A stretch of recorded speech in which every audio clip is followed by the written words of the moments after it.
मेरा नाम वाईपी सिंह है, जैसा आप जानते हो, और मैं स्टेट हेल्थ सेफ्टी 2013 से आपके यहाँ सेवा कर रहा हूँ। और आज मैं जो ट्रेनिंग देने वाला हूँ आपको, आज जनरल सेफ्टी में हम लोग बात करेंगे। आज जो आपको इसकी एनवायरनमेंट प्लस जो अभी रेन आने वाली है, रेन में हम लोग कैसे उसको सावधानी रखनी है, क्या क्या सावधानी रखनी है, 2 पॉइंटों पे हम लोग करेंगे। दूसरी ट्रेनिंग पहले 20-10 मिनट का हम लोग रेस्ट करेंगे, उसके बाद फिर होगी डिफेंसिव ड्राइविंग की बात। तो पहले स्टार्ट करते हैं हम एनवायरनमेंट के ऊपर। एनवायरनमेंट अभी 5 जून गई है। 5 जून में हम लोग मनाते हैं एनवायरनमेंट डे। और एनवायरनमेंट डे में हमको क्या क्या करना था, क्या नहीं करना था, वो तो डे निकल गया, लेकिन हमको ये डिस्कशन करना है। तो पहला आप मुझे बताओ कि पौधे आपको पता है पौधे लगाने क्यों आवश्यक है? कौन बताएगा पौधे लगाने में क्यों आवश्यक है? क्या नाम? हाँ, वेरी गुड। ऑक्सीजन के लिए, ऑक्सीजन के लिए। और सर अपना मिट्टी की जो ये अपना पकड़ रखने के लिए, मिट्टी को पकड़ रखने के लिए, और ऑक्सीजन के लिए। और कौन बताएंगे भाई? सर बारिश करने के लिए। बारिश के लिए आपने बताया, बारिश के लिए। Very good. आप बताओ? के लिए temperature. Very good, temperature control करने के लिए। ठीक है, और कोई बताएंगे? और भाई कोई अवेलेबिलिटी बताओ, और किसके लिए? 3 चीज इन्होंने बताई, बहुत अच्छा। टेम्परेचर के लिए, बारिश के लिए।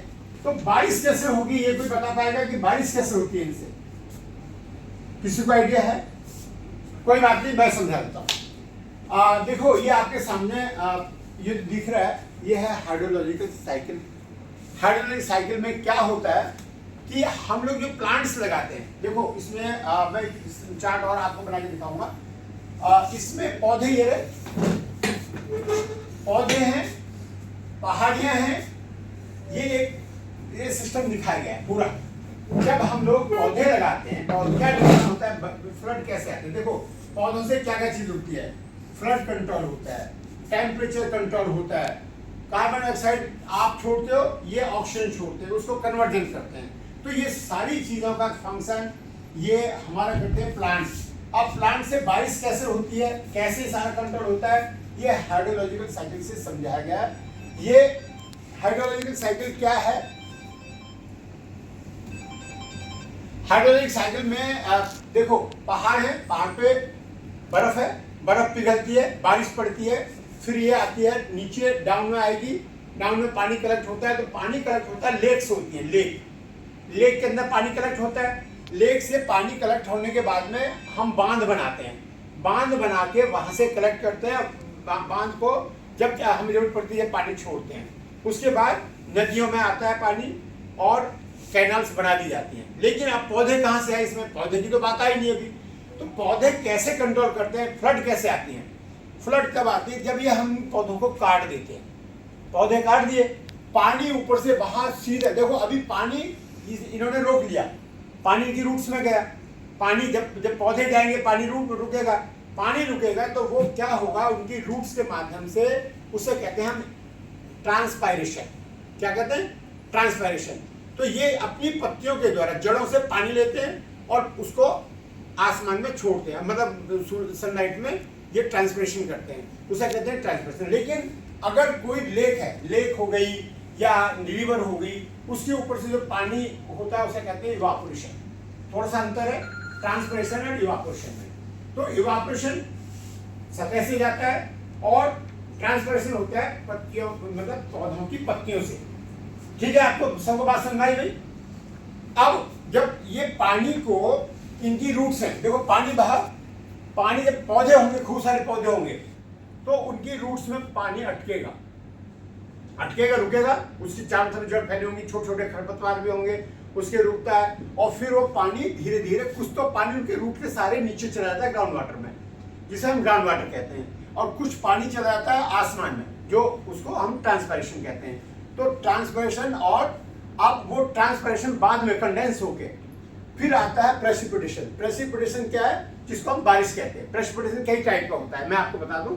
ये आप इतना डीप में अभी, क्योंकि सिविल इंजीनियरिंग में आपने सबने पढ़ा होगा, प्रेसिपिटेशन में 3-4 चीजें आती हैं। बहुत सारे लोग बारिश को प्रेसिपिटेशन क्या देते हैं, सब प्रेसिपिटेशन हो गया, लेकिन बारिश प्रेसिपिटेशन नहीं है, इसकी कई फॉर्म है। जैसे रेन हो गई, ये भी प्रेसिपिटेशन है। अगर ओले पड़ रहे हैं वो भी प्रेसिपिटेशन है, या स्नो पड़ रहा है वो भी प्रेसिपिटेशन। जब भी कोई उसको वाष्प को कन्वर्ट करके किसी दूसरी फॉर्म में हम लोग लेके आते हैं, तो that is called precipitation. Rain, hello, snow, बहुत सारी चीजों में इसके 4-5 इसकी टाइप्स हैं। तो पानी इसमें, इसकी लीफ जो है, देखो इसमें प्लांट्स में एक क्वालिटी है कि ये तुम्हारे जितना भी ऑक्सीजन और जितना भी ये है, इस सॉरी कार्बन डाइऑक्साइड, इसको कन्वर्ट करके मतलब ऑक्सीजन में बदल देता है। ठीक है, कोई डाउट इसमें किसी को? नंबर 1। नंबर 2, टेम्परेचर कैसे कंट्रोल करता है? जब ये ट्रांसपायरेशन करता है तो छोटी छोटी बूंदें ऊपर जाती हैं, फिर वो लौट के वापस आती हैं, तो ये सारी चीजों से एक टेम्परेचर भी कंट्रोल होता है। पौधे इसलिए हमारे लिए बहुत ही महत्वपूर्ण है। आज की डेट में हम लोग जो घरों में और ऑफिसों में एसी इस्तेमाल कर रहे हैं, इससे एक गैस निकलती है और वो गैस जो है वो उसको फैलाती है। और एक आपको मैं एक कंसेप्ट और बता दूं, शायद आप जानते हैं, एक होता है ये green house effect. Green house effect क्या है कि जो हमारी जो ये धरती है, इसके चारों तरफ एक लेयर जो सन से आने वाले डायरेक्ट अल्ट्रावायलेट रेस को हमें कंट्रोल करती है और वो हमें बचाती है। तो ये जितना भी ये पौधे हैं, या हमारी जो गैसेस निकलनी है, सारा निकल रहा है, टेम्परेचर बढ़ रहा है, वो लेयर जो ओजोन लेयर है, वो ओजोन लेयर को मतलब खत्म होती चली जा रही है, जिसके कारण हमें ये स्थिति हमें सामना करना पड़ रहा है। तो एक चीज हो गई, आपको मैंने प्रेसिपिटेशन बताया, इवापोरेशन मैंने बताया, ट्रांसपिरेशन बताया। इसमें ट्रांसपिरेशन नहीं दिखा रखा, ये छोटा थोड़ा सा वो है, मैं थोड़ा सा और डीप में जाता हूँ आपको। एक सेकंड, एक आपने एक चीज और देखी होगी, ये है पूरा सिस्टम।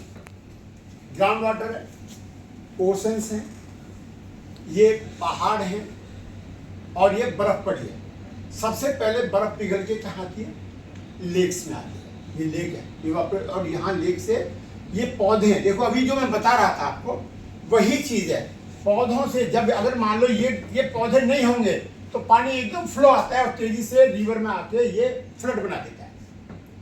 अगर ये पौधे हैं तो वहां से बच जाता है वो जो है, इसको इवापोरेशन में ट्रांसपिरेशन, देखो ये दिखा रखा है, ट्रांसपिरेशन फ्रॉम द वेजिटेशन। जितने भी पेड़ पौधे, पत्तियां, छोटे मोटे वो हैं, उनकी वहां से निकलने वाले को कहते हैं हम ट्रांसपिरेशन। और ये ट्रांसपिरेशन जाके ऊपर बनाते हैं बादल, कंडेंसेशन होता है और कंडेंसेशन से बादल बनते हैं।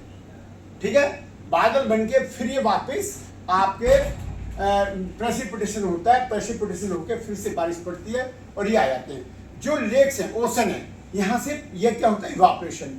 इवापोरेशन कहाँ से होगा? अभी तुमने एक चीज और देखी होगी, जो आप सिविल इंजीनियर कितने हैं? सारे लोग सिविल इंजीनियर हैं। आपने हमारी एक ड्राइंग है जिसमें हम टावर लगाते हैं और जब हम सॉइल टेस्ट कराते हैं तो उसमें एक लिखा होता है वाटर टेबल। आपके दिमाग में लगा होगा ये वाटर टेबल क्या है? ये तो टेबल कहाँ से शब्द आ गया? जो लेवल, पानी का जो लेवल होता है, अगर वो पानी के मतलब ग्राउंड वाटर के अंदर है तो उसे कहते हैं वाटर टेबल, और जो सरफेस के ऊपर होता है उसे कहते हैं वाटर लेवल। ये है वाटर टेबल। ये लेवल दिखा रखा है, ये लेवल है, सी लेवल है, ये इसका जाके सी लेवल पे जाके मिलता है, तो that is called water table. जब ग्राउंड में आपने देखा होगा सॉइल टेस्ट करा रहे, अचानक पता चला साहब वाटर एनकाउंटर हो गया, वाटर एनकाउंटर साहब वाटर लॉगिंग हो गई, तो वाटर लॉगिंग वो वाटर टेबल है।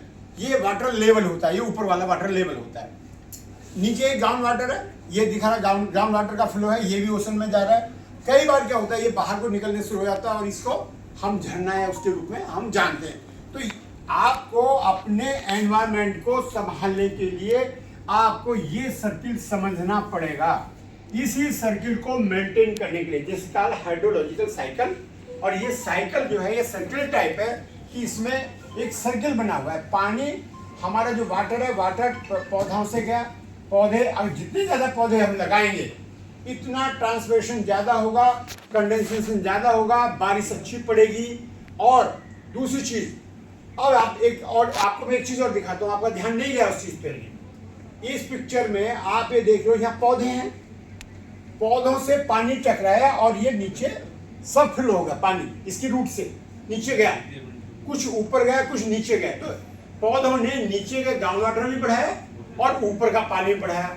अगर ये नहीं होते तो पानी फ्लो कर जाता, ये नीचे को नहीं जाता।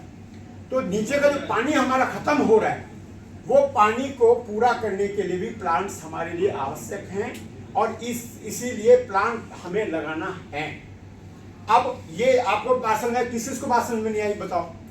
कोई है ऐसा, कोई क्रॉस क्वेश्चन कोई करेगा?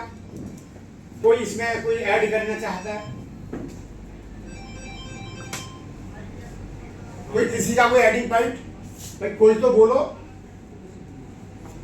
अच्छा आप बताओ भुवन साहब, पौधों से अब आपको इसमें कोई चीज डाउट? नहीं सर, कोई डाउट नहीं है। कोई डाउट नहीं है, वेरी गुड। रंजीत साहब आपको? नहीं सर, कोई डाउट नहीं है, ठीक है। देखो ये आपको ये पूरा मैंने सर्किल इसलिए समझाने की कोशिश की है कि जिससे आपको पूरा एनवायरनमेंट समझ में आ जाए, कहाँ से बादल बनते हैं, कैसे ये होता है, कैसे बारिश पड़ती है और कहाँ से हम लोग प्रेसिपिटेशन होता है, उस प्रेसिपिटेशन होके ये कई फॉर्म में आता है जो मैं आपको बता चुका हूँ। तो ये रहा आपका ये, ठीक है। अब मैं आपको बात करता हूँ दूसरी। Liters of water evaporates from the oceans. Yet the ocean level doesn't drop because the water is constantly recycled and ultimately returns to the oceans in various forms. Water vapor from the oceans gives rise to clouds. Most of the time, these clouds drop their precipitation directly into the ocean. But some of them are pushed by the winds and drop their precipitation on land masses.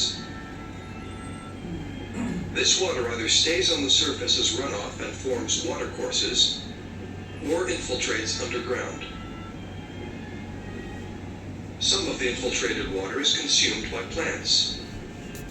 देख रहे हैं ये इनकी roots हैं, Slow-moving पानी लेके ऊपर subterranean which return to the ocean directly, or flow into surface watercourses.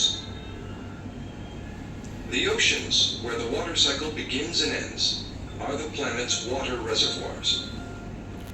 They contain more than 95% of all the water on Earth.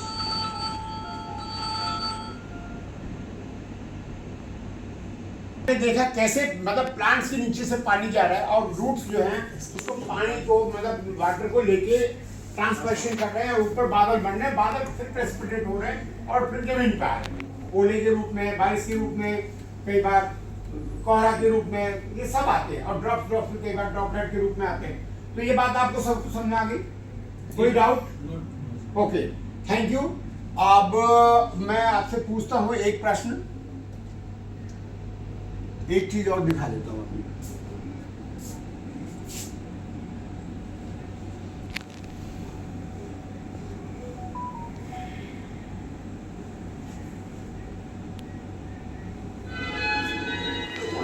ये झरने हैं, इनकी लाइट ऑफ कर दी तो ज्यादा अच्छा दिखेगा।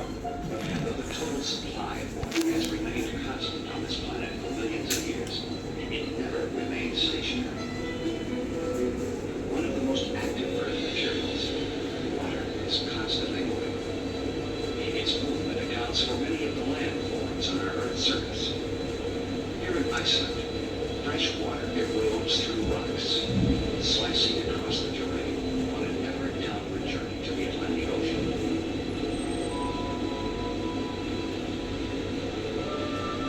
Fresh water accounts for very little of the world's total water supply. Flood, आपने फ्लड को देखा? More than 97% is in the oceans. In fact, almost 71% of the Earth's surface is covered by these salt waters.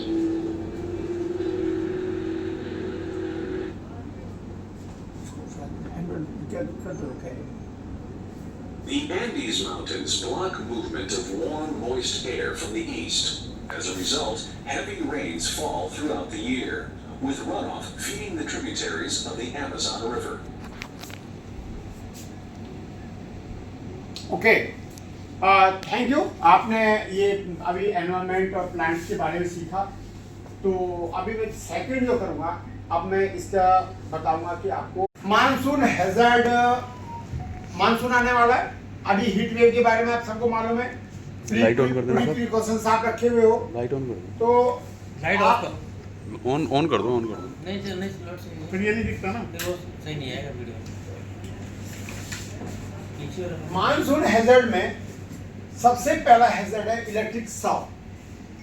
जब बारिश पड़ती है अक्सर होता है कि हमारे जो पोल्स खड़े होते हैं उसके ऊपर इलेक्ट्रिक शॉक हो सकता है, या हमारा वर्किंग जहाँ हो रहा है वहाँ इलेक्ट्रिक शॉक हो सकता है। तो सबसे पहला है electric shock, cave in, poor visibility, water logging, sleeping hazard, wall structure collapse, fall on slope, property damage, landslide, heavy wind storm, snakes and lightning strike, health and hygienic issues। ये सारे issues हमारे आते हैं। अब इनकी precautions क्या क्या है? What is the precautions? This is the hazard. तो प्रिकॉशंस क्या है? इलेक्ट्रिक शॉक से बचने के लिए आपको क्या करना है? किसी भी खंबे के पास नहीं जाना है।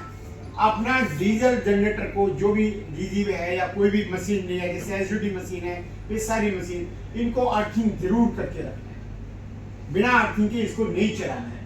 कोई भी वेल्डिंग इक्विपमेंट्स है उसको आपने अर्थिंग पहले ही करा लेना। क्या करते हैं, ऐसे ही करने शुरू कर देते हैं और ऑन स्पॉट होता क्या है, कई बार इलेक्ट्रिक शॉक लग जाता है और इलेक्ट्रोक्यूशन हो जाता है। जब हम एपीटीएक्स के केस में, स्पेशली में एपीटीएक्स के जो आप बैठे हुए हैं, एपीटीएक्स के केस में आपको पोल को पहले चेक करना है।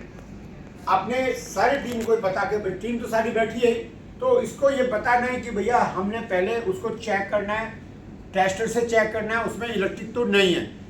अगर बारिश तेज पड़ रही है तो पोल के पास ना जाए, पोल के साथ खड़े ना हो।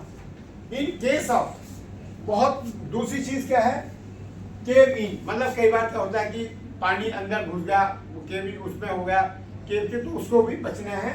पूरा विजिबिलिटी, बारिश तेज पड़ रही है, आप ड्राइविंग कर रहे हैं, कुछ कर रहे हैं, आपको आंखों में पानी आ गया, पूरी विजिबिलिटी हो गई, तो उससे भी आपको बचना है, धीमे चलना है। या अगर ऐसा आपको विजिबिलिटी का केस लगता है तो आपको वहाँ थोड़ा धीमे करके रुक जाना है। रुकना भी किसी सेट के अंदर है, ऐसा मतलब किसी जगह गलत जगह ना रुके। वाटर लॉगिंग, वाटर लॉगिंग क्या है, जहाँ पानी भर जाए। हालांकि वाटर लॉगिंग का जो शब्द है वो वाटर लॉग, जो मतलब मैं डिटेल में आपको बताऊं वाटर लॉगिंग क्या होता है। वाटर लॉगिंग वो होता है, जैसे अभी मैं आपको हाइड्रोसाइकिल समझा रहा था, जब नीचे का ग्राउंड वाटर ऊपर को पानी आना शुरू हो जाता है, that is called water logging. But हम यहाँ जो इस्तेमाल कर रहे हैं वाटर लॉगिंग, जब पानी कहीं भर जाता है तो उसको भी वाटर लॉगिंग कहते हैं। तो पानी भर गया, अभी आपको पता है कि उसकी डेप्थ कितनी है, क्या पोजिशन है, तो कई बार एक्सीडेंट होने के चांसेस रहते हैं, उससे भी आपको बच के चलना है। स्लिपी हैजर्ड, आप स्लिप होकर गिर सकते हैं, चिकनी मिट्टी है, साइड पे आपका काम चल रहा है, तो ये सारा जो है ये सबसे ज्यादा स्लिपी हैजर्ड होने के चांसेस है। वॉल स्ट्रक्चर कोलैप्स, कई बार क्या होता है, लूज वॉल है, कोई कच्ची वॉल खड़ी हुई है, वहां आप उसके साथ लेकर गए और मिट्टी उसने किया और वो कोलैप्स हो गई। आपने देखा कितने लोग दब के मर जाते हैं, तो उससे भी आपको सावधान रहना है। फॉल ऑन स्लोप, स्लोपी है, आप उस पर गिर गए, मतलब फॉल ऑन स्लोप हो जाता है। प्रॉपर्टी डैमेज, प्रॉपर्टी डैमेज बहुत होती है, बहुत तेज बारिश पड़ रही है, डैमेज होते हैं, आपको पता है सारी चीजों का। दूसरा है लैंडस्लाइड, ये खासकर पहाड़ियों में होता है, हमारे प्लेन इलाके में कम होता है लैंडस्लाइड, लेकिन ये लैंडस्लाइड हमारे यहाँ कहाँ हो सकता है, एक स्लोप भी होता है। स्लोप जब भी हम गड्ढा खोदते हैं, जैसे हम लोग टावर के लिए खासकर आप पिट खोद रहे हैं या मेन होल बना रहे हैं या ओपन पिट कर रहे हैं, ये 3-4 चीजों में है।